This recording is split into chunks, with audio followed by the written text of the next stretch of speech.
Good evening, ladies and gentlemen. Welcome to Rally Town Sports. I'm Corey. What up? Bobby.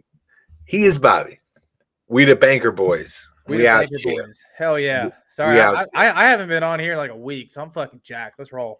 I'm glad to have you back. I'm glad to be back. My hiatus ended yesterday when I came back from my Vegas time there. Rob, getting in early, liking the stream. What's up, buddy? Rob. Hope you're not at work. Hope you're hanging out. Big shout out to Dirty Harry. Oh, yeah. Beautiful, Ryan. Beautiful for both of us there. Before we get going tonight, I just wanted to try not to go down too much of a rabbit hole here, but just kind of address something that happened on the show last night. I just want to say that any form, hint of, connotation of anything that smells like, looks like, feels like racism in any form whatsoever on this platform will not be tolerated from us or from the chat. Just want to throw that out there from the jump. We had some stuff that happened last night in the chat that, made me feel uncomfortable while doing a live show. More than likely made some of our viewers feel uncomfortable if they were watching and following along in the chat. And I just want to let you guys know that we're not about that shit. It's not tolerated. We tried to give individuals, a warning the first time it happens. And then, it just, you give somebody an inch, they take a mile kind of thing. So just won't be fucking tolerated here. And I just want you guys to know that. And, we're sorry that it happened, and yeah, absolutely. That's it. For those of you that tuned in, yeah, we definitely apologize. To the community. It's not just racism; it's any type of degradation towards anything that we deem unnecessary. So obviously, it's a public platform, so please feel free to comment. But it's not. It's my fucking podcast. It's Bobby's fucking podcast. It's not your fucking podcast. Just think twice before you type in chat. All right, well, let's get into it. There was some beef in the college football world this week. I don't know if anybody was paying attention to it. It's between a couple of 60-year-old children, give or take a few years. Jimbo Fisher and Nick Saban were going at each other's throats over the NIL and recruiting, and it's been absolutely hilarious to watch. Corey, just walk us through. Yes. So basically, I guess Nick Saban has been pretty adamantly against this whole NIL thing. And I have been of the opinion that it's pretty much exclusively because he's shitting his pants, realizing that there are going to be so many more opportunities for other schools to recruit effectively through different means other than we're Alabama. You will win a national championship if you come and play here. Things like that. Paul Hubie, what's up, man? Thank you for dropping by. So it basically saying that Texas A&M bought their entire recruiting class, which maybe they did. Maybe they did, and that's fine. Yeah. And basically, Jimbo, I guess, fired back saying like, I'm not gonna answer his calls. I'm not worried about what he has to say, and you go look into his past and you'll start finding things. Shit. Yeah, dude. Like what? Like, was this the fucking Goodfellas? Like, what is happening right now? These two old dudes that have been around football for so long and things are just unraveling. But I love the NIL. I think Nick Saban's like, listen, even if you're against the NIL, roll into it, lean into it. It's happening. It's not going anywhere anytime soon, at least. Lean into it and make it an asset and not a liability for your program. That's my whole same thing of fucking legalizing marijuana. That's the exact same thing for states. It's going to happen. It's going to happen at the federal level. Why not lean into it and use that tax revenue? It's the same kind of mindset of like, well, back in my day, like same fucking idiotic mindset. Yeah, use the tax revenue from that and cut income tax in half, or just cut it. Sheesh, man. No, they're greedy. They won't Florida, do that. man. They won't do that. State of Florida, they don't have income tax there. Why do you think Tyreek kills a dolphin? Hey. It ain't because Tua. Let me tell you that. It ain't Tua. He did recently tell the media to lighten up because we all know what Tua is. But what is that? Are we allowed to say we like marijuana? Yeah, man. We don't give a fuck about that. That's fine, Ryan. It's yeah. No, I mean we don't want you guys walking on eggshells. We want you guys to comment. Yeah. We just want to be very clear. That when it comes to hating somebody for their gender, race, sex, orientation, things like that, that's not anything that we're going to tolerate. So as long as it's outside of those lines, say whatever the fuck you want. Yeah, you can say fuck a lot too. I like that word. It's my favorite word. What's your favorite cuss word? Fuck. Say fuck. Yeah, it's a good one. But yeah, appreciate you, Ryan. Yeah, the NIL is a beautiful thing. Personally, I love it. I think that the University of Cincinnati, Jeff Ruby, should take advantage of whining and dining all these youngins that have probably never had a fucking $1,000 meal. Dude, I would love that. There's just so many opportunities for so many different schools. Like, I think about University of Central Florida, like they're near Disney. Like they could partner with Disney in some fashion and do some fucking cool Star Wars stuff, or a day at Disney, or just do like. There's just so many things that all of these schools that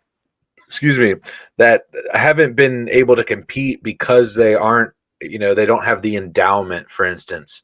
Of an Alabama or Florida State or a University of Miami or Ohio State or Michigan, et cetera, et cetera, et cetera.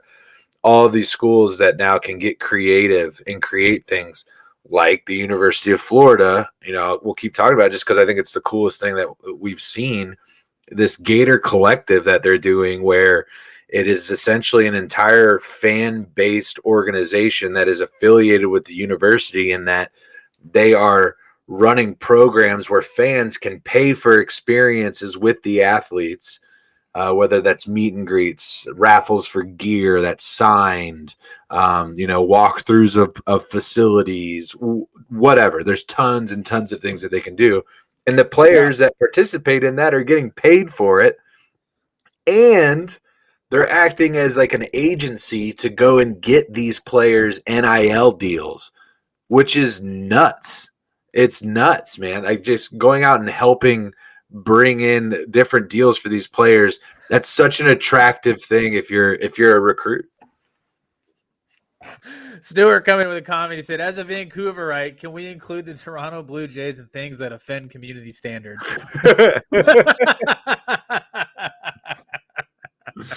I mean, if you want, you can. I don't care. I mean, who's your baseball team, Stuart? I think I'm getting a little shit for the hat. I just like the color scheme on it. I think it's a dope hat. I'm a Mets fan, but it is a dope hat. I like their black. They're all black one too. I'll tell you, man. Black one is sexy. So when I was a kid, my grandparents would take us on like week-long trips in the summer. Like we would just be like, all right, you're with grandma and grandpa. And like, you're just going. All right, let's roll. And so one year our trip was to Toronto. And so we get to the hotel in Toronto, and me and my cousin are in a room, and my grandparents have a different room. They're like, hey, come on down to our room before we go to dinner. I'm like, all right, cool. And so I walk into my grandparents' room, and, we're dressed ready to go for dinner. And they're like, hey, Corey, would you do me a favor? Would you open up the sliding glass door? Would you do that for me, please? And so I slide open the glass door, and I am in fucking right field of the Rogers Center in No Toronto. shot. Dude, That's it was insane. So if you don't know what I'm talking about, Rogers Center, where the Blue Jays play baseball, there's a hotel that is linked up to the outfield, and you can purchase hotel rooms that have access to the game. So you can open your balcony door and you are literally in the outfield watching a baseball game. I think they're playing at the time Cleveland Indians, and again, I just opened the door and popcorn and the smell of the ballpark are just rushing into the hotel room. We ordered room service. I think I had like fucking ribs while I was watching a baseball game. It was awesome. It was awesome. And we got 2 baseball games because they played back to back. We were staying there 2 nights. It was fantastic. So I have a all black, Toronto Blue Jays hat for that exact reason. It's such a cool experience. That's an incredible story. That's Dude, awesome. it's so cool. So what a baller move too. Like what a just fucking gangsters. Like, why don't you open the door? Why don't you slide open that door real quick, motherfucker? You know what I'm saying? Just go slide that door open. What happened? What happened? What happened? Yeah, all right, so Stuart, I have questions. Yankees and M's. How did that come about from Vancouver? That's got to be Maryland or Mariners, right? Yeah, Vancouver, right? That's got to be Mariners, right? Yeah, I would assume that's probably the closest. Yeah, but yeah, I'm curious how that. Well, I guess like if you don't have a hometown team, it's easy to root for the team that's really good, and I don't think there's anything wrong with that. Like I think that's easy, and the Yankees obviously have been really good. I think Seattle is also a team that's close and has also been really, really good, probably in the same time frame. Yeah, that Stuart, I don't know how old you are if you're the same age. Griffey, A-Rod, Randy Johnson, yeah, Edgar Martinez, all those guys. I mean, they were fucking stacked, loaded, absolutely loaded, absolutely loaded. Alex Cora, yeah, that was a good Mariners team back in the late '90s, early 2000s. That's for sure. They never won, did they? So they were in the 94 team, weren't they? Where they were like just beating ass in 1994 before the lockout. Yeah. Yep. Dude. Being force-fed Blue Jays games by the same folks. No, not Blue Jays, just BJ's games. It's a risky game you play. Same folks. Gotcha. Oh, well, of course, Ichiro. Yeah, I mean, I did leave him out. Yeah, you did leave him out. That wasn't really that era though, right? He's more. I was going back to like the mid '90s. I was mid '90s. 94 Mariners were just disgusting. Absolutely disgusting. Ryan said he's played that game. He keeps asking me to play. I do not want an invitation to the pants party. Thank you. All right. So in other football news, Mr. Deshaun Watson is back on the radar. His case has officially gotten underway. Is that correct? So the NFL has started the investigation process. Okay. It's now the NFL, and if I'm not mistaken, let me complete that thought. Sorry, ADD's kicking in hard tonight. The NFL has started their investigation process. Their process is to determine whether or not Deshaun Watson has done something worthy of suspension. It's completely separate from the legal entity that is also pursuing Deshaun Watson. Now, if something happens from a legal perspective, that makes it much easier, not entirely likely or not entirely set in stone, but much easier for the NFL to say, you have been convicted on this. We are now going to enact this suspension, this punishment, whatever. Right. Since that process is taking a little bit longer, because we all know how perfect the legal system in the United States is, since that process is taking a little bit longer, the NFL has already started their process of investigation as well. So some things are coming out in this process that at least I hadn't heard, and maybe it is old news, but I hadn't heard. Apparently, Deshaun Watson has acknowledged the fact that one of his massage therapists, which if you don't know the entity, like the intricacies of this situation, it's 22 massage therapists that Deshaun Watson has seen, I believe, throughout the country, if not just the state of Texas. Massage therapists, they're all massage therapists that are claiming that he was inappropriate sexually. I'm not going to put specific terms out there because I don't know the specific ones off the hand, but sexual misconduct, I guess, and a harassment, assault of some kind, right? Anyway, he has acknowledged that one of the massage therapists has cried after one of their sessions. He acknowledged it, and he acknowledged that he texted her after the fact, apologizing for the fact that she cried after one of their sessions, and that he says, I hope we can still work together in the future. Why the fuck is a massage therapist crying at the end of your session? Anybody? Can we think of one logical reason that isn't sexual assault? Can we think of one logical reason? Have you ever had a massage before? I have. I've okay. Had did you stay awake? So for the ones that were kind of in and out, huh? Yes. The ones that I had that were 90 minutes, no. By the end of it, I'm out like a light. Gone. Same here. I've had 2 massages in my life, both times passed the fuck out. Yeah. I was done. I'm always fighting sleep because I want to, stay awake and enjoy it and the experience. But by the end of by the way, if you haven't gotten a massage, go get one. Do it. Do 90 minutes. Don't do the hour. Because if you do, because you basically have 5 minutes to change prior and 5 minutes to change after. So basically it's 50 minutes. So if you do the hour and a half, then you basically get 80 minutes of time versus 90, which is great. It's the hour and 10 minutes is absolutely perfect. You can't beat it. So at what point are you crying as a massage therapist? Other than if you're making passes or making a situation extremely uncomfortable. I mean, obviously, I'm connecting dots at this point, and it's all it's all hearsay at this point. But it can't be anything other than something inappropriate. I mean, they are. Is he just verbally berating this woman during you fucking terrible at massages? You have weak fucking baby doll hands. What is he saying?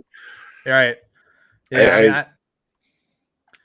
I mean, and at what point do you just walk out?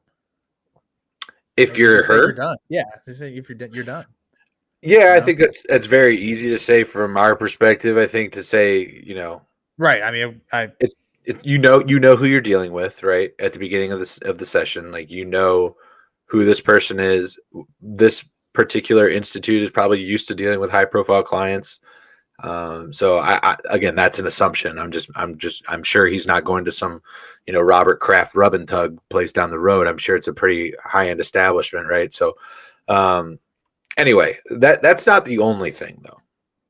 That's not the only thing that's come out in regards to this Deshaun Watson thing. Okay. Deshaun Watson has also acknowledged that he has had sexual encounters with multiple massage therapists. He has had, whether it's actually having sex or whatever, they're doing sexual things with these massage therapists. He's acknowledged that. His claim, however, it's all consensual. It was all consensual the whole time. I mean, he's been watching too much Pornhub, dude. Trying to make the fantasy a reality. Where they, it's where there's smoke, there's fire. Right. I mean, at this point, we're making them cry. You're admitting that you're doing shit with some of them, but it was all consensual, bro. It was all, she was good with it, man. I swear to God. I just, how much more do you need? I don't know. I mean, at this point, there's no shot he's not getting some type of suspension. But here's the thing. In the United States justice system, you're innocent until you're proven guilty beyond a reasonable doubt. Correct. And at this point, currently, with the evidence, at least that I've just presented to the jury, aka Chad, it's all hearsay. Yeah. She's saying one thing, they're saying another. The only thing that would persuade a jury to make a different decision is if you have a lot of these cases popping up. Liz, thank you for dropping by. Thank you for liking What the up, stream. Liz? Yeah, that is what would change the trajectory, is if you continue to have more of these stones being unturned where, yes, I'm acknowledging that she cried. Why? Because I got caught, because you're looking at a text message saying that I'm apologizing for it, right? And then two, I'm admitting that I had sex with these people, and now you're seeing, I'm just saying that it's all consensual though. How are you going to prove that it wasn't? Do you have a video? You know what I mean? It's getting a little gross there at that point, but you know what I'm saying? Like, how do you, I don't know. I'm not a lawyer. I don't know where you draw that, point of, well, it's hearsay versus it's circumstantial. It's actual fact. How does that Right. trajectory go? Yeah.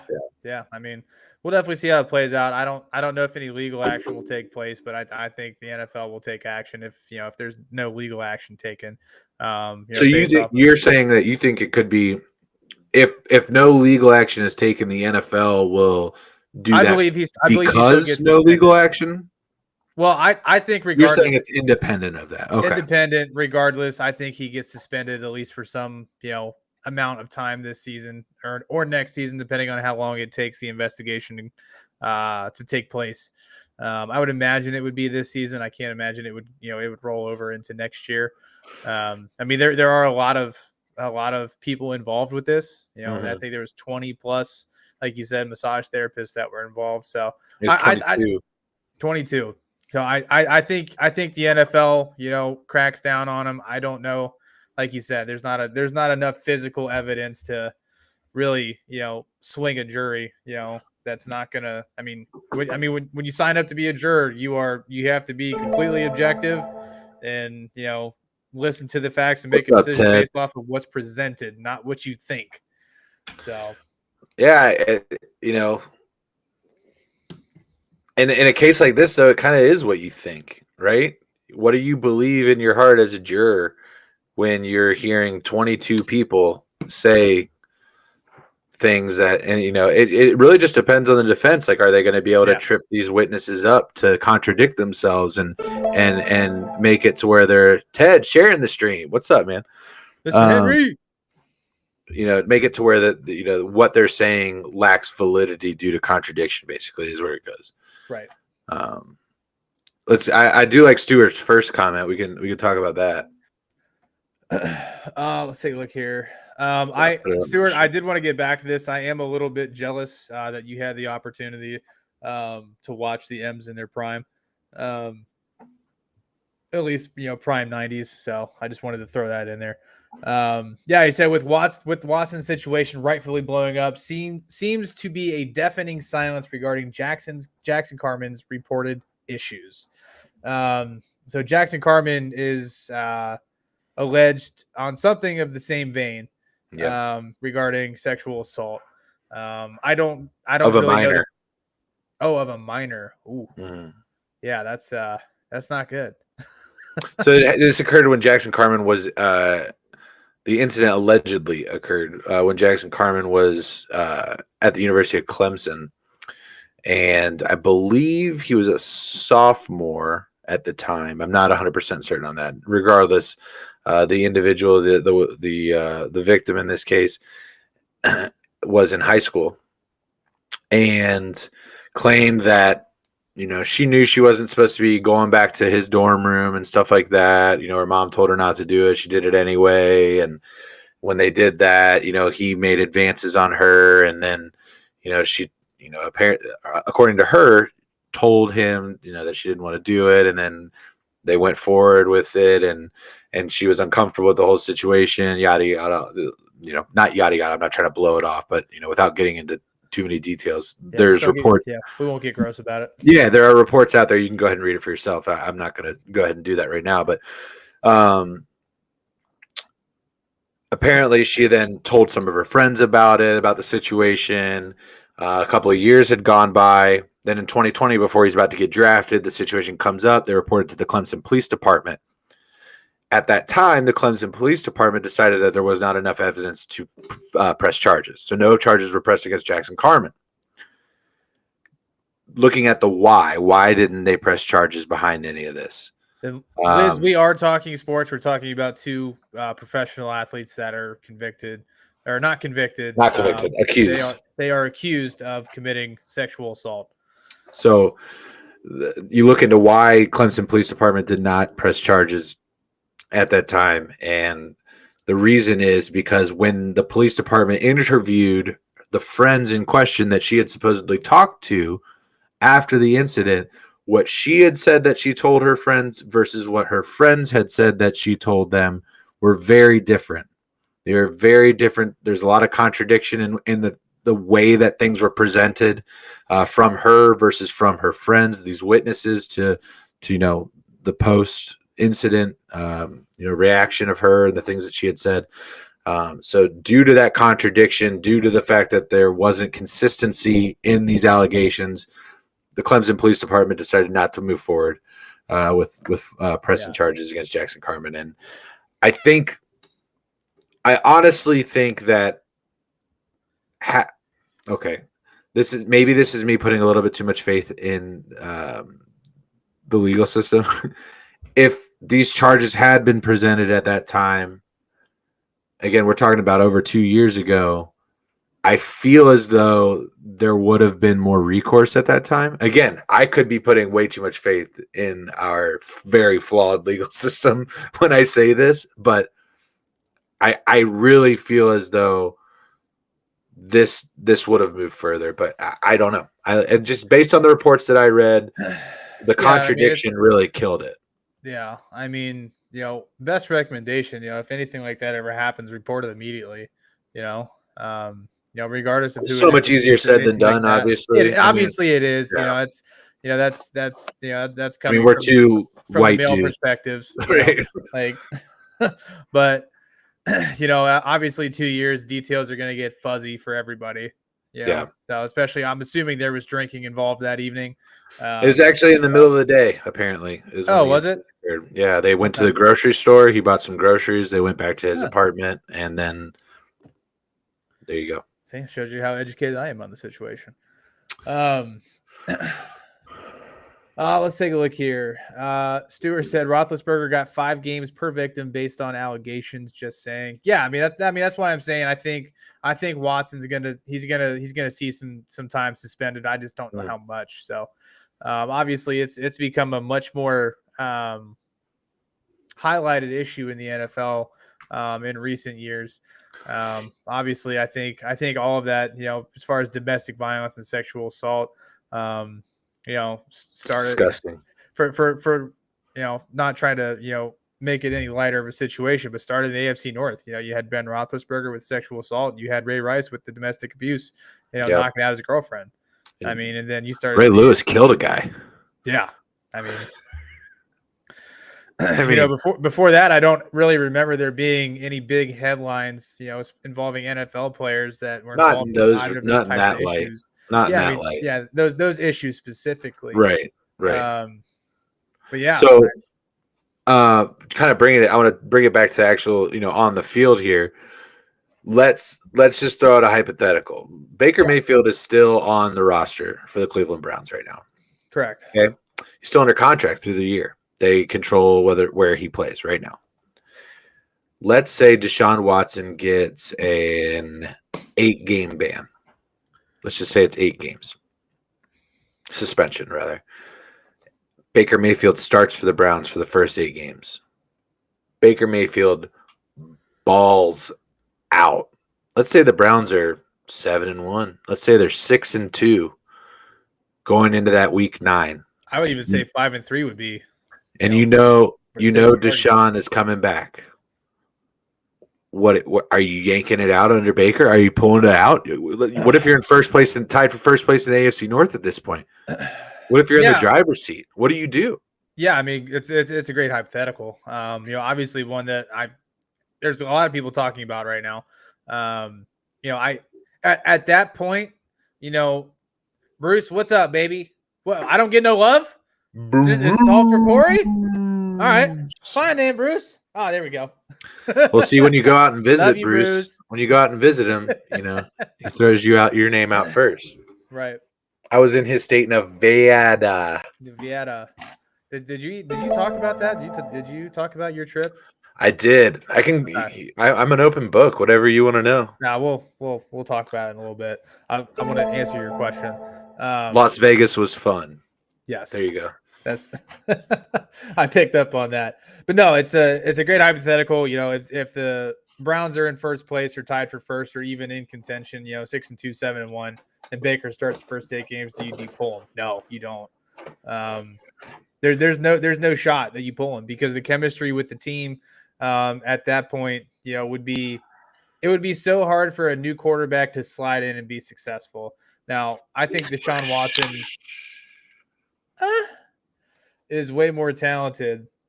It's not a push. is a better football player than Baker Mayfield. I don't think there's a lot of people that will argue that. Yeah. But, I think I mean, Baker's been the guy he's been their most consistent quarterback in the last 2 decades. At least, yeah. So, I mean, he's. I mean, it's been a revolving door there at head coach and quarterback. But yeah, I mean, if that's the case, I'm not pulling him if I'm the coach. What would you do? Yeah, I think you're right there. I think the only thing that you could say is that the drop off won't be too hard for Deshaun when he comes in, and all that Baker has done is just given you more trade bait for a team that, let's say the Saints, for instance. Let's say the Saints they come out and they're like 500, and they're like, the NFC is down. We're a quarterback away from a wild card spot. Drew Brees might be coming back. He's not fucking coming back. Let me put that out there. Drew Brees is not coming back. He'll be back at NBC, but not in the NFC. But all Baker has done is just provided the Browns with more assets, and that they will trade him by the trade deadline. And I'm playing devil's advocate here. They trade him at the trade deadline, get a boatload of capital back, maybe a player, maybe Mike Thomas. I don't know. I'm just throwing it out there. Yeah, I mean, let's. Did you catch that? I said Michael Thomas. I did. I heard it. Yeah. That would be a great acquisition for them midseason. But they need it if he's healthy. So that's the biggest question mark with him over the last couple of seasons. But let's put our Baker Mayfield hat on. If you're Baker, do you play? Absolutely. As long as you're healthy. If you're healthy, if you're 100% full go, you play. And the reason why is because you are earning a spot. As long as the team is going to put you in a position to perform well, right? Which why wouldn't they? Why wouldn't they put him in a position to perform well? It's going to benefit them in terms of wins. It's going to benefit them in terms of trade capital for what they can get back for Baker. So why wouldn't they want to put him in a situation where he can succeed? And we know that he can succeed when healthy in a Kevin Stefanski offense. We've seen that, right? That play action rollout stuff. That run heavy offense where Baker doesn't have to pull them from the jaws of defeat, right? So I think as long as that team is going to put him in a position to play well, if Deshaun Watson is suspended and I'm Baker Mayfield, I'm playing because I'm auditioning. I'm auditioning not only for a roster slot. Let's remember, at the end of this year, Baker Mayfield's contract is up.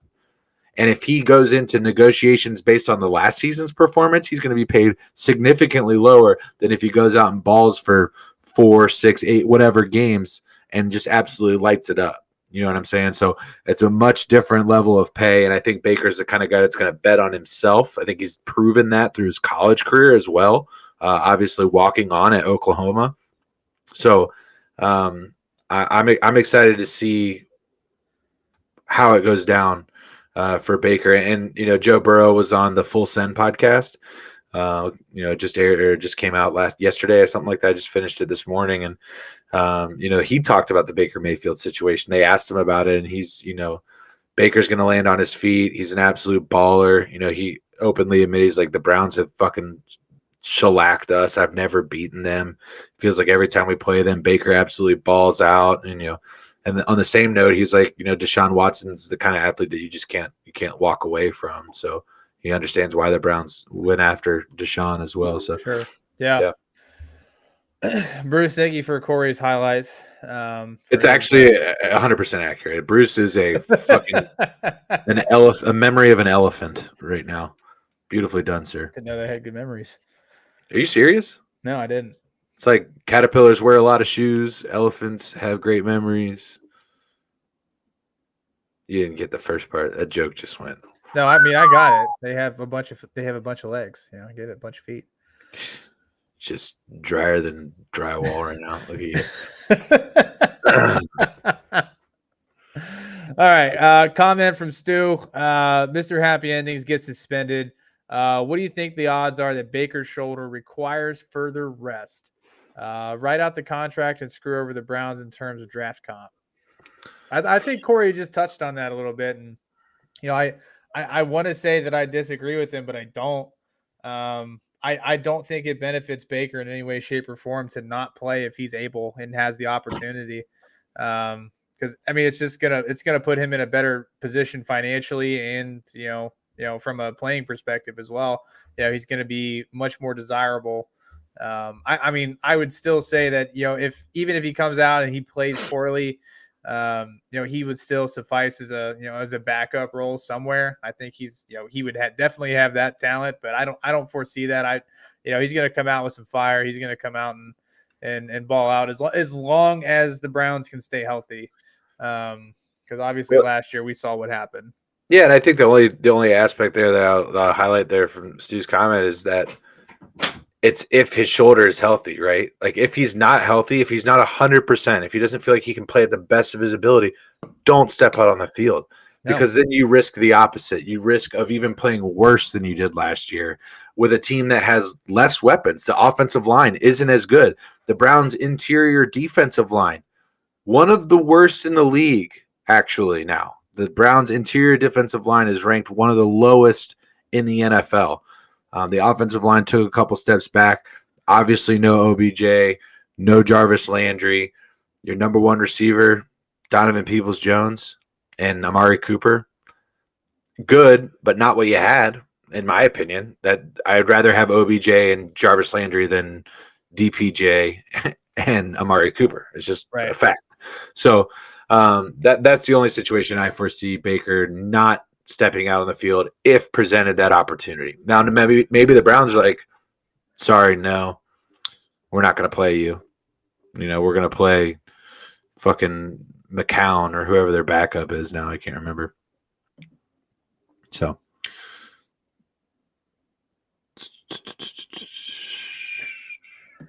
Do we want to revisit the pre-draft discussion regarding trading Bates to the Giants? Jesse Bates? Yes. I would assume you meant Jesse Bates, right, Stu?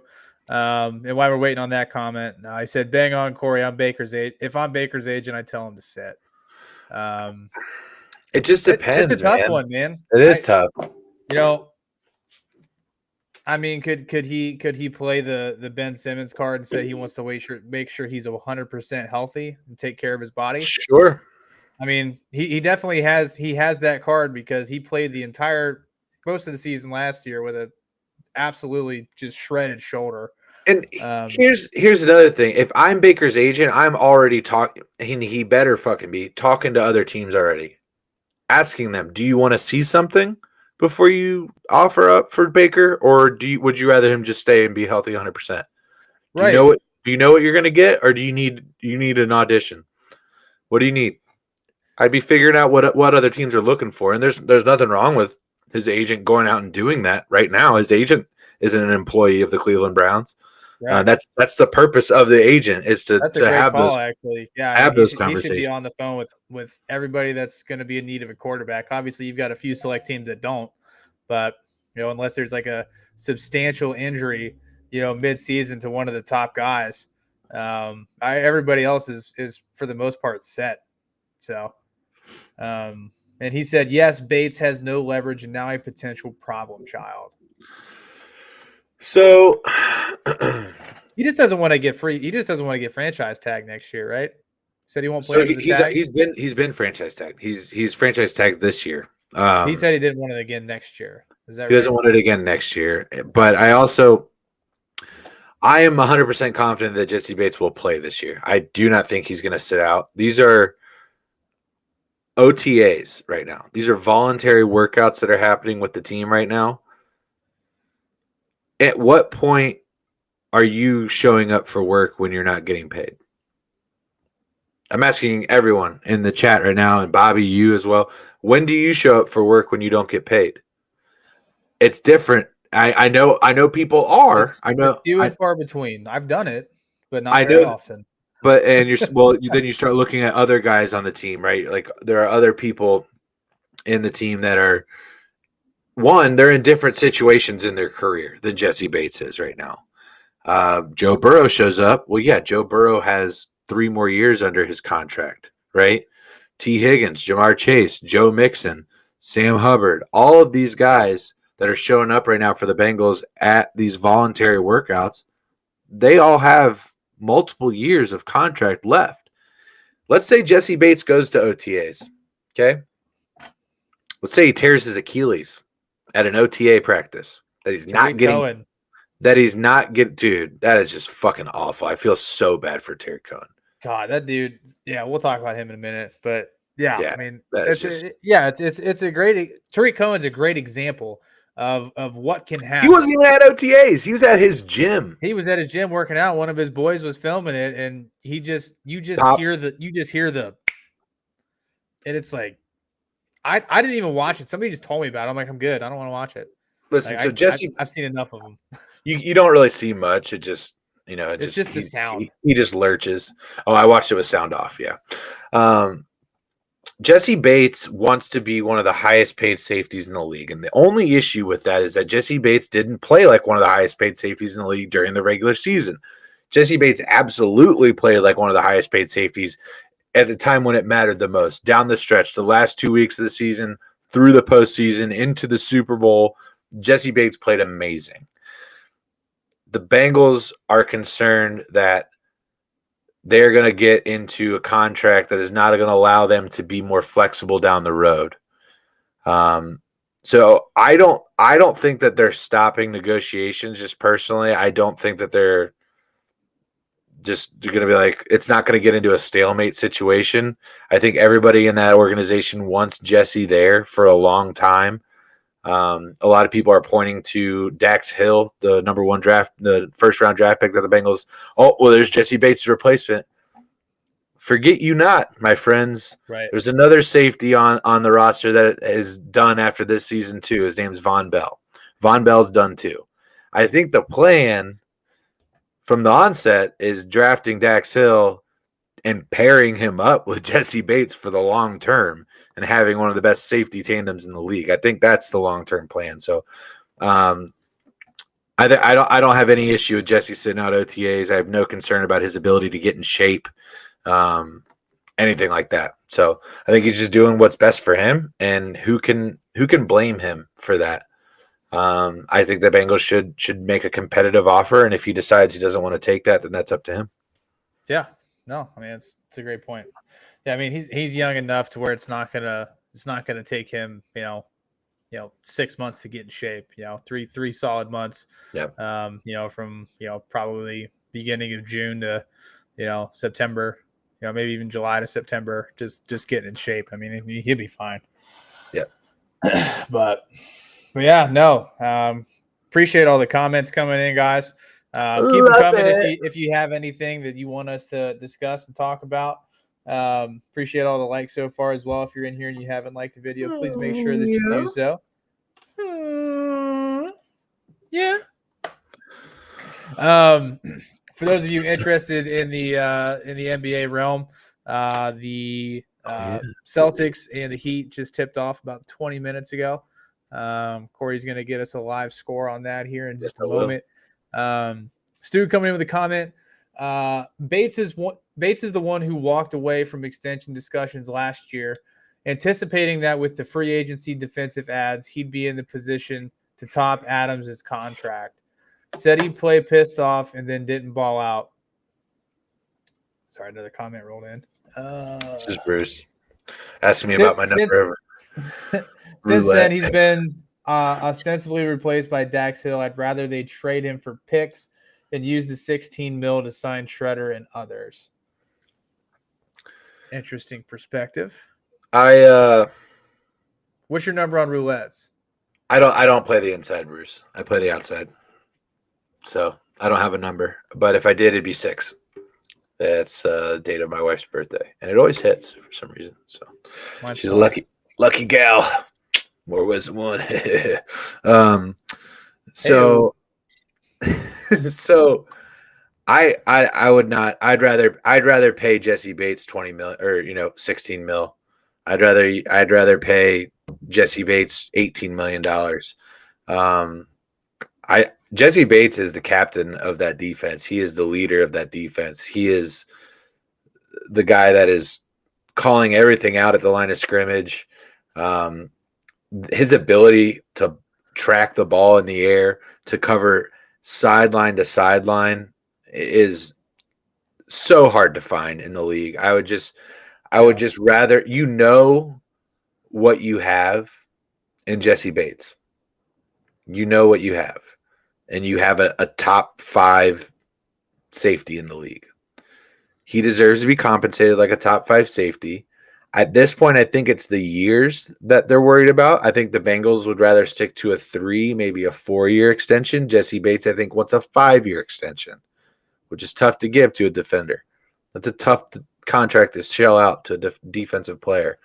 So, again, here's how I see it going. There's either one or two routes. They work out a contract deal before the start of the season, before June, right? And Jesse Bates moves forward under a contract. Or he plays out this year under the franchise tag, and then he's not a Bengal. Those are the two options, in my opinion. I don't see them trading him. I don't see them doing anything like that. They want Jesse Bates on this roster this year. They want him playing this year. And I think that's how it's going to go down. Yeah, I mean, I don't think there's any world where he doesn't play this year. I mean, with the way he finished off last season, he would be doing himself a disservice if he chose to sit. Yep. I mean, if he's not a quarterback, he's not a running back. You know what I mean? He needs to play. Absolutely has to play. Ooh, excuse me. Bruce came in and said black 17, sprint green.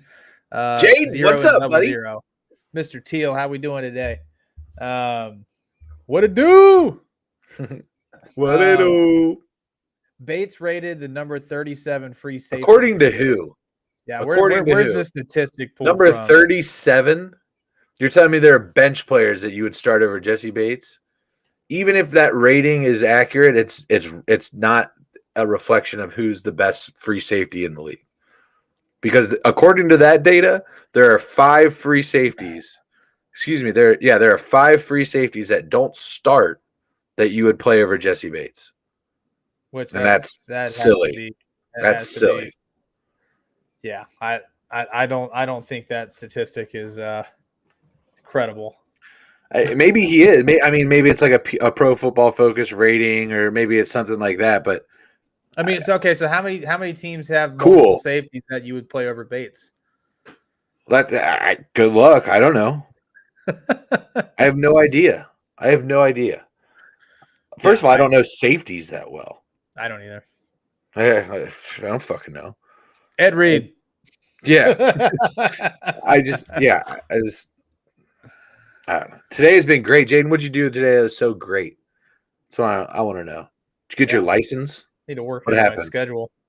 Let's see. FO would have been far smarter to have given him the transition or non-exclusive. Let his agent shop him around for someone who shares his delusion of being a top 5. I don't know what I don't know why. Like, has he played badly? Like, I haven't seen that. I mean, the guy literally picks off the first play from scrimmage in the Titans game. Has a tipped ball to Von Bell to end the game against the Chiefs. Picks off Matt Stafford right before halftime in the Super Bowl. Has just been an all-around leader on that defense.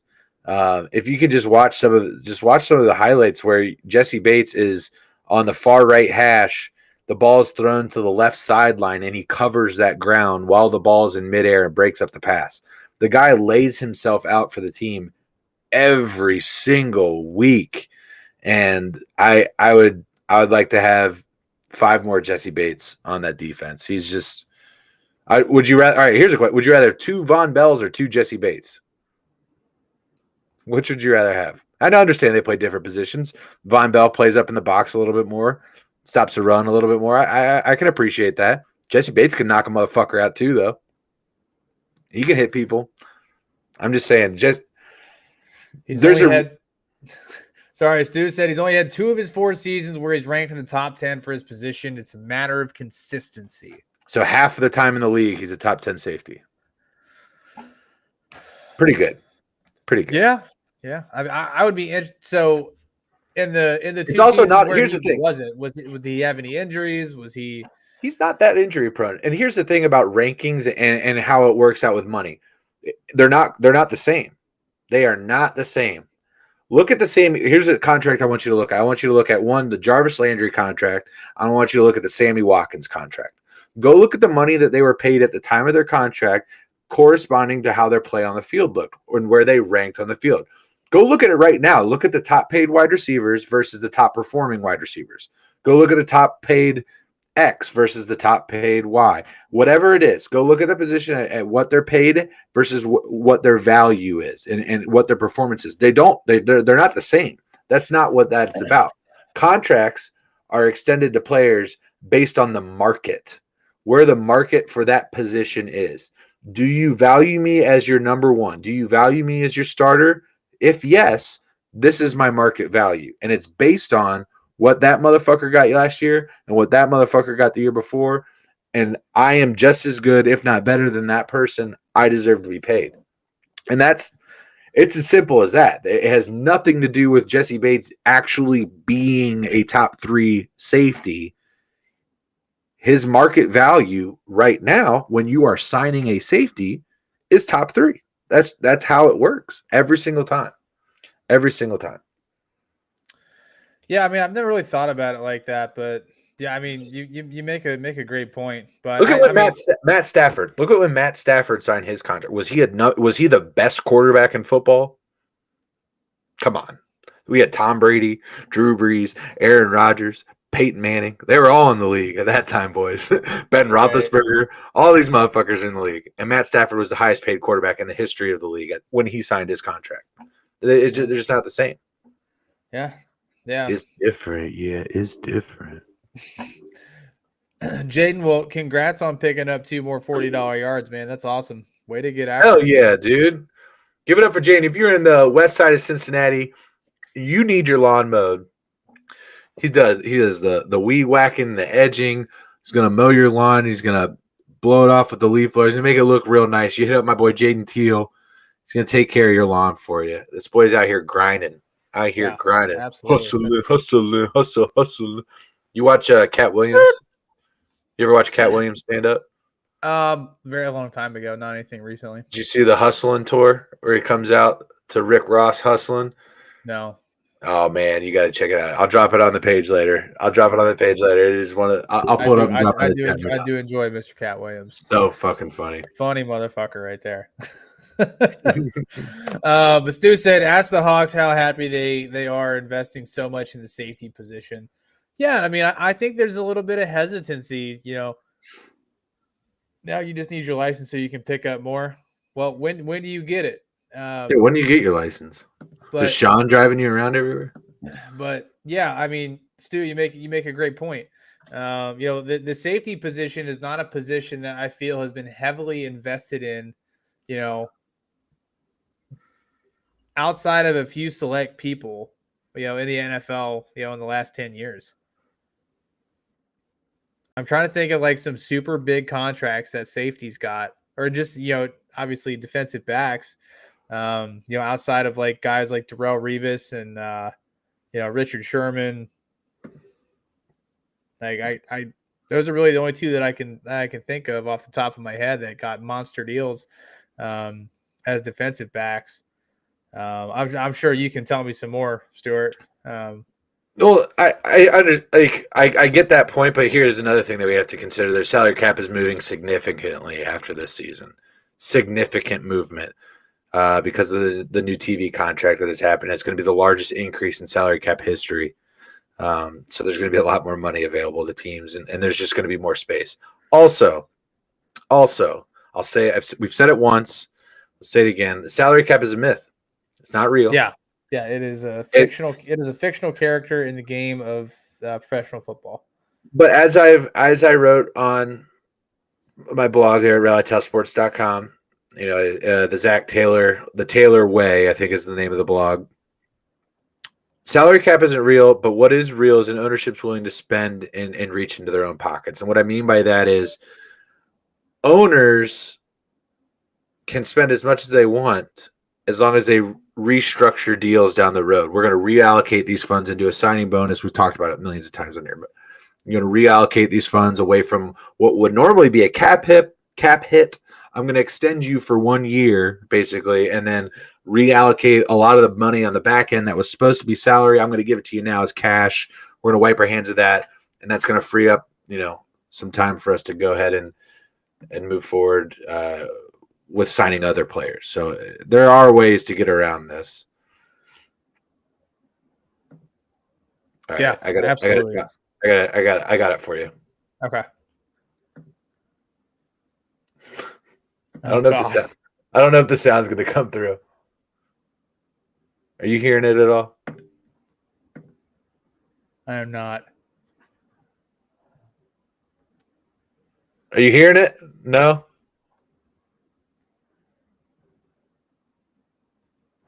Is it coming through your headphones? Yeah. That's why. All right, I'll drop the link. It's one of the funniest fucking stand-up intros that I've seen in a long time. Let me drop this off here. Whoa, Inception. There we go. Yeah. It is so fucking funny. Yeah, we'll definitely have to check that out for sure. Yes, sir. All right. Well, in other news, we'll shift the fields a little bit here and head to the diamond. Mr. Max Scherzer, big news this week. Out 6 to 8 weeks with a moderate to severe oblique strain. Oh no! Oh no! Yeah, I mean that's a huge blow. I mean, he was having a very, I would say dominant season so far. Has been pitching very well. It just sucks to see. I mean, he is getting up there in age, so it doesn't surprise me. But that's, I mean, in any way, shape, or form, that's a tough pill to swallow. Yeah, I mean, at least it's not all right. He needs Tommy John. He's done for the year. Anything like that. We're shutting him down, kind of thing. It's 6 to 8 weeks. Just post All-Star break at that point. Plenty of time to get back into the groove and feeling good when they need him most. So yeah, that's the bright side on that one. Yeah, absolutely. Jaden, I didn't hear about Matt Harvey. I don't know if you did, Corey. But if you'd like to enlighten us, please do tell. Drop it in the chat.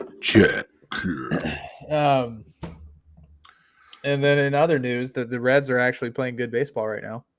What the fuck? Yeah, so they are now 11-26. They're 12.5 games back, which obviously that's not anything exciting. But their last 10 games, they're 7-3. Yeah. So what are they, you said they're 11-26 at this point? They're 11-26 at this point. They've won 7 of their last 10. They're 12.5 games back. They are, I believe, they're on pace to win like 45 games or something like that. Yeah, they're coming out of the cellar. He said 60. Oh, yes. I did read about that, Jaden. Yeah, so this had to come back to do with the Tyler Skaggs incident where he overdosed. Shit. He had admitted to not only taking pills with Tyler, but also giving Tyler pills. Wow. So he got suspended for 60 games. Dude, all right. Here's the thing. I understand why he's suspended. I understand why. You're going to look at me in the eye and tell me that this guy already hasn't battled the demons that went along with that. This is a guy that he cared about. This is a brother. You know what I mean? This is somebody that they suited up every day with. And you're going to tell me that, what, 2 years later, 3 years later now? Yeah, That I mean, you got to think if this was the other way around, and Tyler and Matt Harvey asked for a pill, at Tyler Skaggs probably would have given him one. Yeah, I'm sure he did at one point. Just based on my knowledge of drug users, I would say that probably has happened. I think, I don't know. I think that's salt in an open wound kind of deal. And like, he's probably dealt with this internally for a long time. And maybe this is part of his healing process, is getting that out, right? And being honest about what happened.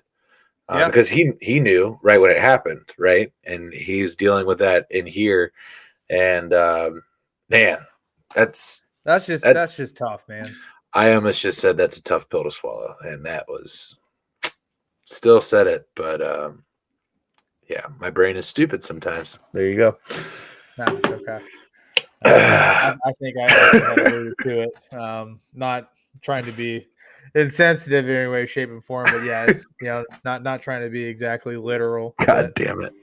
Oh man. But yeah, in any regard, it's super sad. But hopefully, like you said, he got it off his chest. It's part of the process, and he can hopefully move on and from this, and take the time to figure out what's important in life and get his head back on straight. Yep. But chat, what else do you have for us this evening? Any other questions? I know we took Tuesday off. I actually helped Todd move a little bit today. Super nice place. I always get like new house, new apartment, townhouse envy. Holy shit. All right, this is a comment and a half. Hold on. Whoa. All right. Real quick update before we get into that. The Celtics are currently up 23-21 over the Heat in Miami with 2:56 to go. That's going to be a good game. I'm going to turn it on soon when I go lay in bed. Yeah. All right. All right. Let me just tackle this. Excuse the length. That's what he said. That's exactly what he said. Nice. Excuse the length, but you asked. In 2018, Bates was a 79.9. PFF. Pro Football Focus. Pro Football Focus. Okay. So his rookie year, he was in the top half of the league. Go ahead. Okay. 15 of 163. 2019, he was 61.2, 106 of 168. 2020, he was 90.1, which he was ranked number 1. Decent. In 2021, he was given a grade of just 65.4. That ranked him 43rd out of 94. The last 4 years of his contract, Bates has essentially had one great year, one marginal season, and otherwise has not even finished in the top 15 for his position. Good franchises don't make emotional decisions and pay top 5 coin for that level of inconsistency. Alessad in Seattle is now realizing their buyer regret in Adams' contract and Albatross. I'd only retain Bates at the reasonable market rate his performance is dictated. Otherwise, he can kick rocks and watch Dak suit up in the next Super Bowl.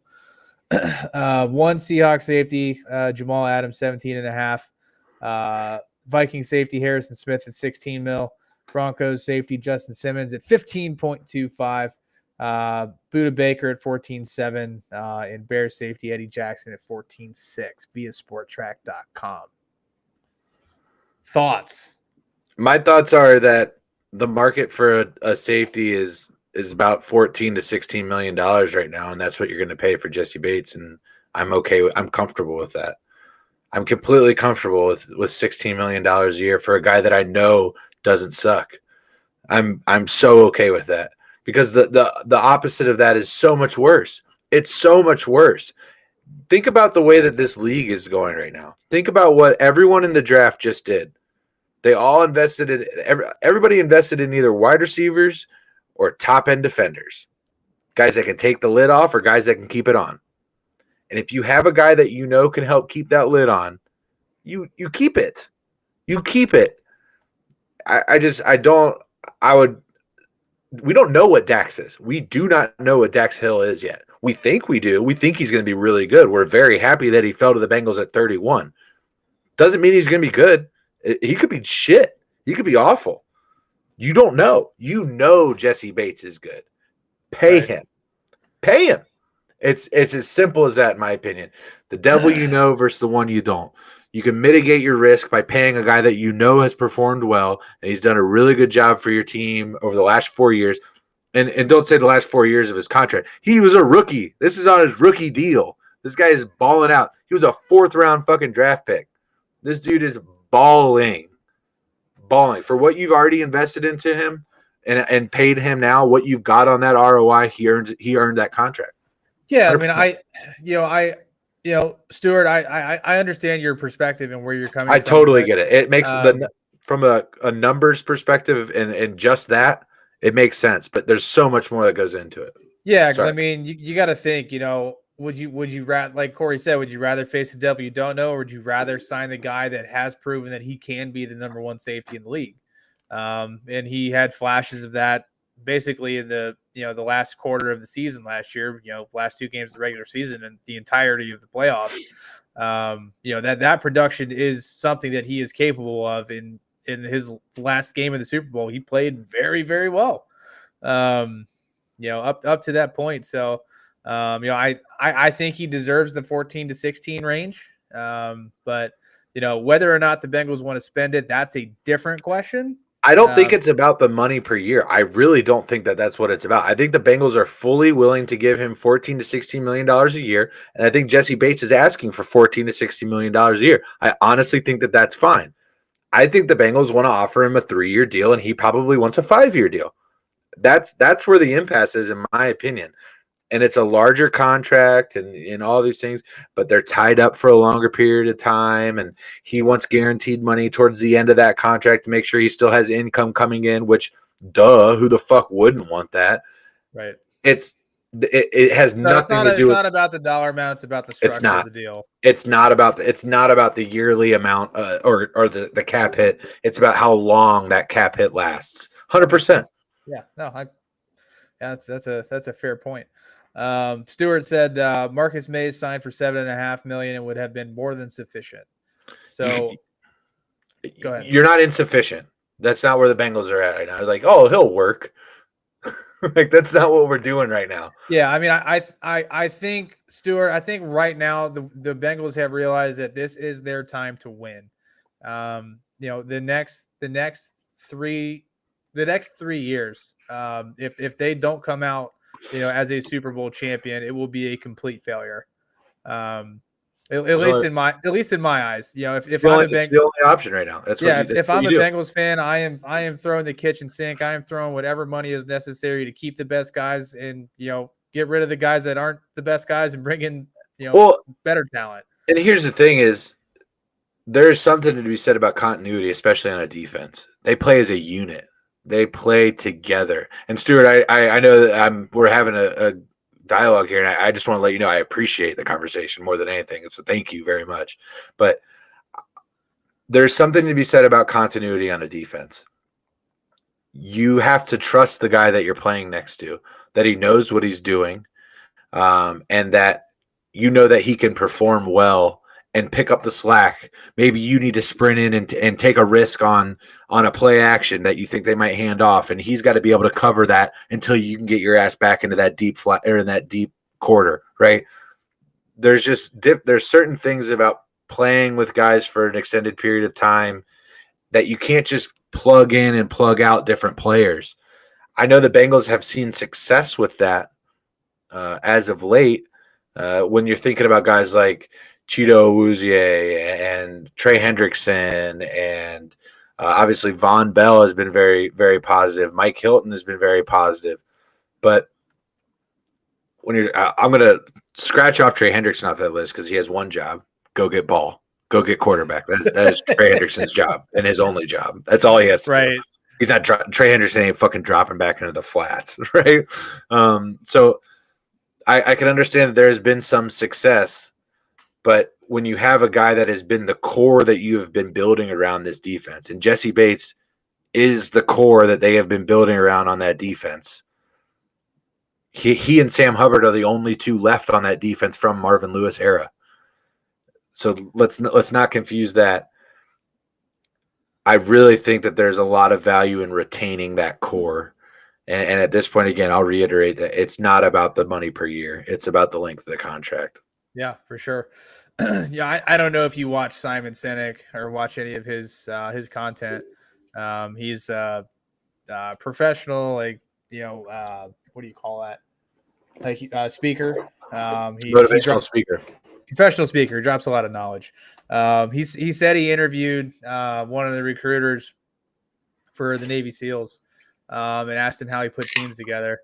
And he's like, you'd be shocked at, how many of the guys we don't take, the guys that are, top in their class, as far as execution of skill set and things like that, versus guys that, people trust and get along with and trust them with their lives. And they will more likely go with the less skilled guy that is a better team player than a top performer.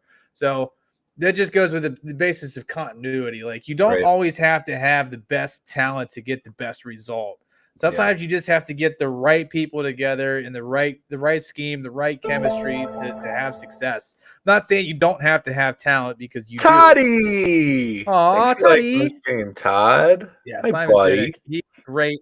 For those of you that are looking to have some wisdom dropped on you, go check out some of his content. He's wonderful to listen to. Stuart with another comment here, and I want to address it. Yeah, go for it. So he said, I agree about the Super Bowl, which is why you allocate where it matters in the line. Where they did that, though. That's what I was going to say. Where else? What else do they need to do on the offensive line? Do they haven't they allocated a second round draft pick last year? Jonah Williams isn't a problem, and now they've replaced the entire right side of that offensive line. What else do we need to do in terms of I'm not on the fucking team. What else do they need to do in terms of investing in that offensive line? There's no, that's not, first of all, if you're looking for the Bengals to go out and sign the number one ranked free agent at a particular position, it's not going to happen. It's not going to happen. They're not going to go sign Treader. It's not going to happen. No way. That's not what they do. The Bengals are going to do is they're going to, instead of signing one major giant splash free agent, they're going to go sign 2 or 3 mid-tier free agents that are still an improvement upon what they had. That's what they'll do. And yes, they still have room available and salary cap room available. Who do you think that money's going to? Jesse Bates. And also, the Bengals can make moves at the trade deadline as well. If there's a need that they need to address and they've recognized that need, the Bengals can make move at the trade deadline. I would be shocked, but I've been shocked over the last couple of seasons with the Cincinnati Bengals. So that's a fair statement. Yeah. Todd, thanks for swinging in, man. Hope you got some of the house together today. Dude, moving fucking sucks. It fucking sucks. Yeah. It is the worst thing on the planet. I moved a ton. Like every year I lived in a new spot in college. So you never realize how much shit you have until you have to move it. All 12 years of college, a lot of moving. So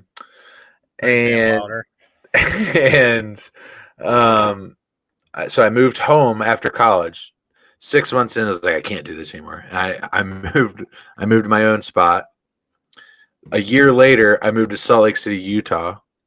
1 year later from that, I moved to Midvale, Utah. 6 months later, I moved to Silverthorne, Colorado. 8 months later, I moved to Novi, Michigan. 2 years later, I moved to White Lake, Michigan. I have moved so many fucking times. There have been times that I've sat there and I said, I'm just going to throw it in the dumpster. I'm going to throw it away. I'm going to light it on fire. I don't care. Fuck it. I can get new things. Yeah, we'll just buy new shit. I'll just buy new shit. Fuck it.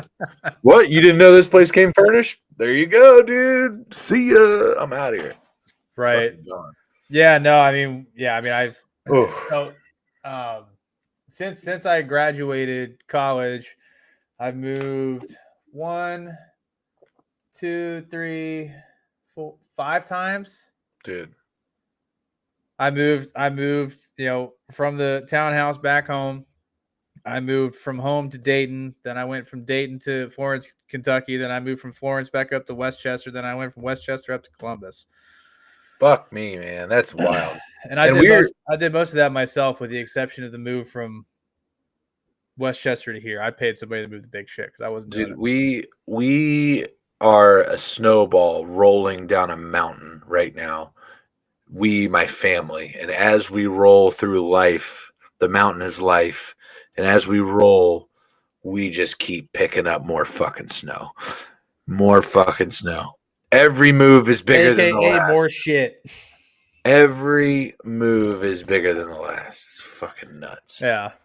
Jaden said, do you think you'll ever live in Cincinnati again? It's a good question. I'd like to say yeah, but I have no reason to leave Michigan right now. I love Michigan. It's Cincinnati, just with lakes instead of cornfields. So a lot of cornfield. Yeah, a lot of boating opportunities. The summers here are fantastic. I do miss Cincinnati, though. I miss the things that come along with being just a familiarity of being in Cincinnati, and I'm actually pretty used to being the only Bengals fan in a particular area, having lived in Utah and Colorado. Albeit I was with a couple of Bengals fans out there, but I'm used to kind of being that transplant situation. So that's a little unique, but or not unique, but we actually it was either Cincinnati or Detroit. We found out we got pregnant when we were out in Colorado, and it was Cincinnati or Detroit. Obviously, I would have preferred Cincinnati, and my wife is from this Detroit area, and she preferred Detroit, and I ended up just getting a really, really good job here in the Detroit area, and so I was settled from there, and we've been very, very happy here in Michigan. So I don't know. I'd like to think once I just start just fucking crushing life, and I can just buy a home in Cincinnati, just have one, just an extra house in Cincinnati, I'll do it. Right. Absolutely. Back on the football vein here. For many reasons, my bet is Volson fills the left guard spot and Carman is waived or cut. True glass-eating mauler and an extra $2 million cap in savings. Volson, I'm excited about Volson, 4th-round draft pick out of North Dakota State. This dude is a fucking animal. I believe he played tackle a lot. Actually, he bounced around over at North Dakota State a lot, and the dude is just like you said, a glass eater, which is exactly what Frank Pollock, the offensive line coach, said he was looking for. So he signed Karras and then Kappa and LC as well. These guys are just mean individuals, and I can see Volson stepping up to that spot. But I'm not ready to write off Jackson Carman just yet. Jackson Carman gave up some of the least amount of sacks out of anybody on the offensive line, including Jonah Williams last year. So I'm not ready to write him off. Offensive linemen make their biggest step from year 1 to year 2. It's where they really start coming into their own in the NFL. I also think it's going to be a huge improvement of him consistently playing next to Jonah Williams and Ted Karras. I think that's going to be huge. That's going to be massive. There's, a lot, like we talked about with the defense, the importance of continuity and playing together and all of these things. And offensive line is the exact same way. Playing together, being next to a guy that you understand what he's capable of. He understands what you're capable of, what your responsibilities are. There are almost these unsaid acknowledgments that happen on the offensive line of, yeah, you're taking that guy, or we're making a switch here, and things like that, that really, really benefit a younger player such as Jackson Carman. I wouldn't be surprised if you see him take a massive step, because listen, I mean, he's got the ability, he's got the size, he's got the physical aspect. It just comes down to studying, work ethic. He's mean enough. Jackson Carman is not a fucking pussy. Like, he's gonna get out there and maul some people too. So I think it's gonna be a fun battle. And the Bengals, I mean, dude, is it bad if we have 2 really good options at guard? Like, is it bad if we have 3 really good options at guard? I mean, that's a great problem I have. Yeah, absolutely. Todd says he's interested to see Volson in the NFL as well. Seems super versatile on paper. Shiny new toy. Film. So shiny new toy. That's how I see it right now. Like, yeah, Volson's the name right now. Caroline. Thank you for liking the video. He's a shiny new toy right now. He's the new draft pick. There's uncapped potential because we haven't seen him play. So I think there's there's a little recency bias there as to why there's a lot of leaning towards Volson. I'm not ready to write off Jackson Carman yet. If it happens that way, will I be shocked? No, but I think he deserves his shake still. Yeah, for sure. Yeah, I mean, 1 year in the NFL. I mean, he still has a lot left to prove. So, like you Absolutely. said, he's gonna get better playing with the veterans that they brought in on that offensive line as well. Yep. So, it's gonna be interesting to see how big of a step does he take this season. Like you said, so that'll be fun to watch. But chat, do you guys have anything else? We are getting to that time of the show where we're going to be wrapping it up. So, any closing thoughts? Anything you want us to touch on that we maybe didn't talk much about? While they're thinking about that, let me go ahead and try and get you an up dizzy on what's happening out What's the score? in Miami. Of course, we know Miami leads this series 1-0, but not tonight, said the Celtics. Marcus Smart is back. Al Horford, go Gators. He's back. The Celtics are currently up on this one right now, 47-28 with 8:06 to go in the first half in Miami. Aaron and I talked about it last night on In the Post. You only need one. If you're Boston, you only need one. You take one of these games here on the road. That's all you need. And now you have home court. A couple of stats here. Jason Tatum, 10 points. Mr. Williams, 3 for 4 from the field with 10 himself. Jimmy Butler, where you at, bro? 3 for 7, 7 points, 1 of 2 from behind the arc. Telling you, man, the Celtics are coming out. We got 2 players already in double digits right now. Marcus Smart with 5 dimes already. Celtics are coming out hot, man. You didn't make your pick, by the way. You didn't announce. Aaron, Todd, and myself, we all announced what our finals picks were in our group text, Bobby. You're right. I was sleeping. And you didn't. I was sleeping. Well, we'll give you the benefit of the doubt. Go ahead. You've already seen, 2.5 games now of these conference finals. Oh, let's see. Warriors, Mavs, Celtics, Heat. Who you got?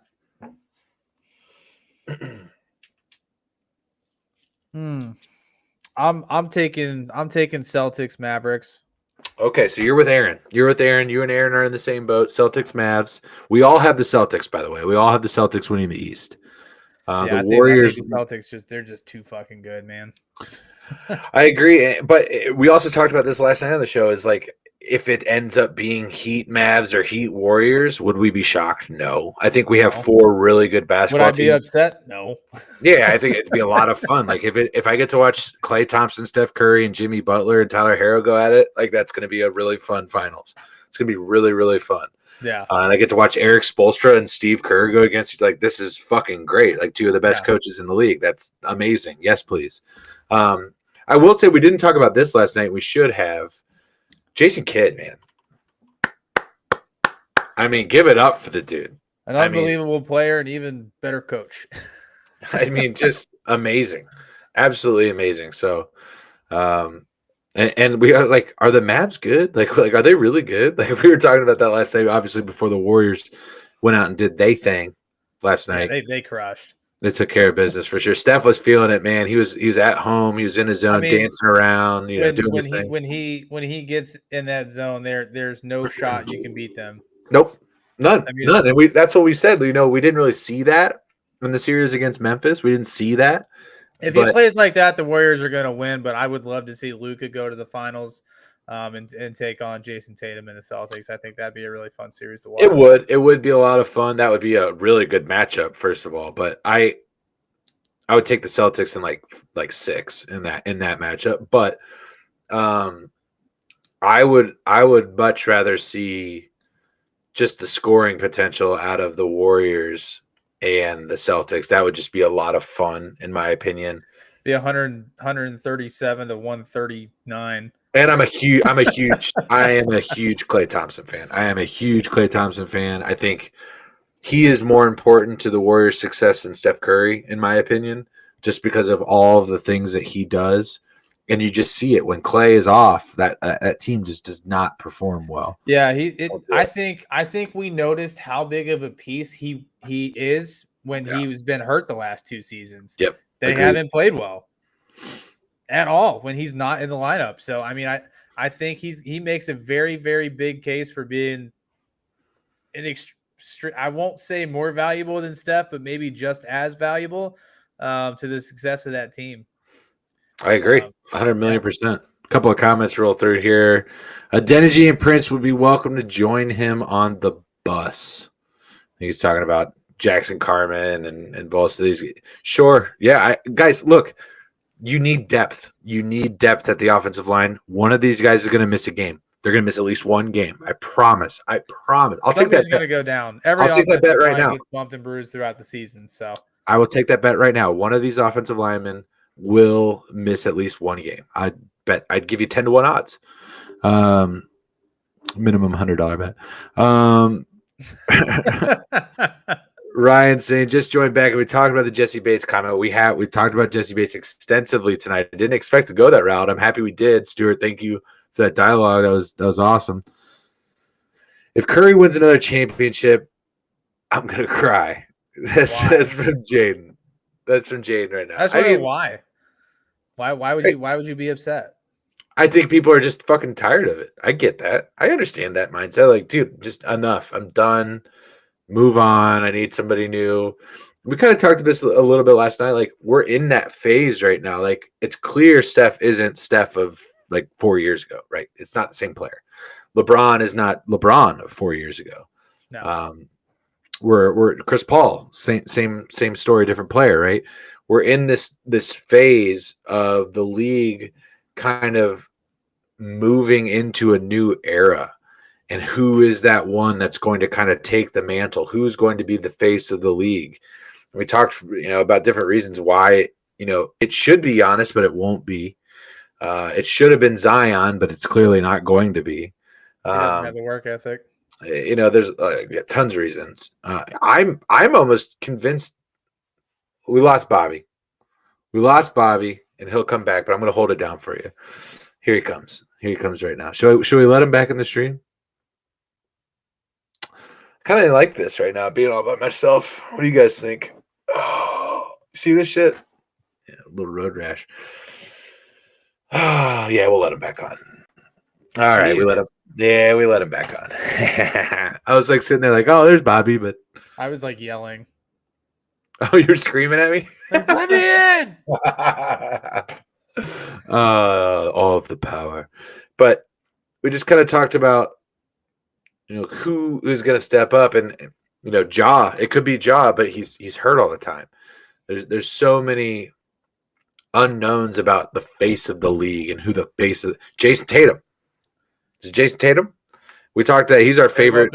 He's our favorite value pick for MVP next year. Me and Aaron were talking about this last night. He's our favorite value pick for MVP next year. I think that's fair. In terms of what you would get on your return if you made that bet at the end of the season. I don't see a world in which it's not going to be Jokic again. I'm sorry. Yeah, but if I told you that it was going to be him at the beginning of the year, you would have been like, I don't know, probably Giannis, right? There's a lot of dynamic that happens every single year in the NBA. Sure. There's a lot of parity that happens. So, there's a lot of times that it's like, yeah, it should have been LeBron like every fucking year for the last decade. Really, yeah, there was a time where it should have been him every season. Really, right? Like, there's no player more valuable to any team. Like when James Harden won the MVP, I was irate. 2018, never forget. Never forget. That was bullshit. So bullshit. It was the worst MVP selection in the history of the NBA. Absolutely garbage. Do you guys remember what James Harden looks like without a beard? Dude, that's one ugly dude. Do you remember what he looks like? I'm gonna pull it up. Yes. I'm gonna pull it up right now and show He's got the beard so he can hide those teeth. Without a beard. I'm gonna pull it up. It's so weird. It's just not the same. Maybe it's weird. I don't know. It doesn't work for him. The beard works. It's just different, man. It's just different. This is just, oh my God. Now I'm not shitting on James Harden. He had a very, very good season the year that he won, but it had nowhere like in the realm of what LeBron did. There he is. There's James Harden. Yeah, Jaden said he's got an egghead. He does. Just Inception. Just different. Just But weird. yeah. I think Steph would go to the rebuilding team and see what he can do with it. He was on that. He yeah, was I on mean, that. he built the Golden State Warriors to what they are Right. today. Come on. I mean, if you remember when he got there was no one. We will not tolerate Steph hate. Steph Curry is a fucking boss. Yeah. He took a franchise from zero to hero, rags to riches, and he did it, all with one team. Very respectable way to do it. Kind of the same way Giannis did. He did that with the Bucks. Yeah. LeBron did it with the Cavs. Obviously he's been Came a few back. different places, but yeah. Yeah, I mean it's super cool to see somebody stick with a team and take it from. I don't see him leaving. No, he's not. He will never leave Golden State. You No, realize that man is a god in San Francisco, and he's a god in the United States. Yeah. I mean, let's be real. He stays he's got I'm not saying like that Tom Brady vibe, but he can literally do whatever he wants when he's done in the NBA, and there will always be a spot for Steph at the table regardless of what he chooses to do. I think he's just genuinely a good dude too, and I think that goes a long way. No one's like, man, what a dick. Like, no one thinks Steph Curry is an asshole. Like, that just doesn't happen. Yeah, he's cocky as shit, but he deserves to be, right? That's part of it. I would be if I was the best 3-point shooter in the history of the NBA. Like, he gets into these modes where that swag makes him a better shooter, right? You saw it last night during the game when he gets into that mode where he's dancing around and having fun. He's not missing shit. He could take a shot from anywhere on the court and he's going to make it. Yeah. So that's just part of his game, and I think all the stuff that he has done, with his shoe line, it's a gender neutral shoe line so that boys and girls can wear his shoes.